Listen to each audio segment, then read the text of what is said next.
Родители хотели меня дать на экономиста или на медика.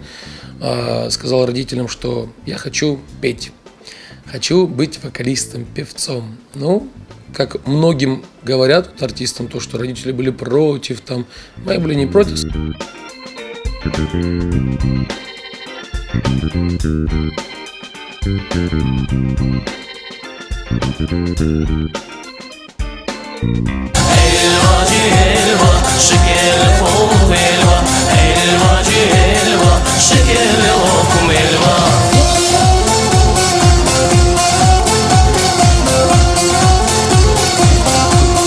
Начиналась свадьбы со славянских, с русских. Вот. А была свадьба моего друга, я был свидетелем, ведущего не было на то время, это была небольшая кафешка, и он попросил, ну, зная то, что я творческий человек, говорит, сделай что-нибудь там, конкурс какой-нибудь проведи.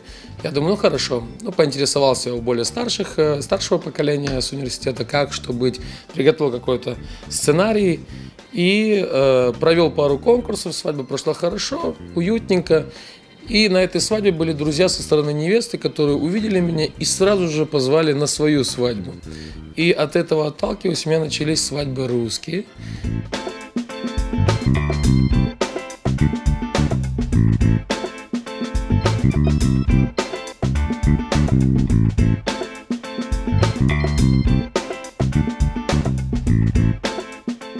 Молодежь стала более патриотичнее.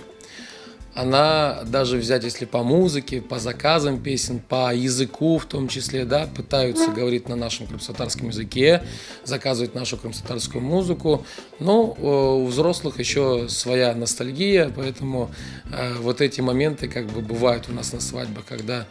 Но никто не думает, что через 10 лет, да, если они будут танцевать под сегодняшнюю популярную песню, через 10-20 лет, когда они будут смотреть это видео, им будет неинтересно это смотреть.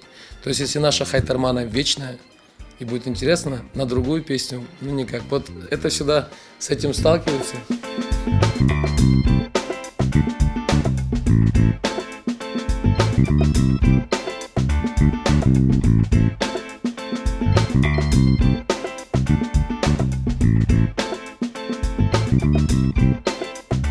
В любом случае, я думаю, что буду продолжать свою творческую деятельность, потому что кто как не мы, да, вот ведущие, музыканты, те люди, которые связаны с этой профессией, будет давать то, что надо нашему народу стороны с точки зрения культуры, да. Мы как часть механизма для пропаганды крымско-татарской культуры.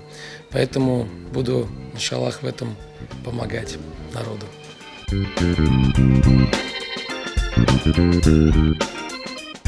Thank you.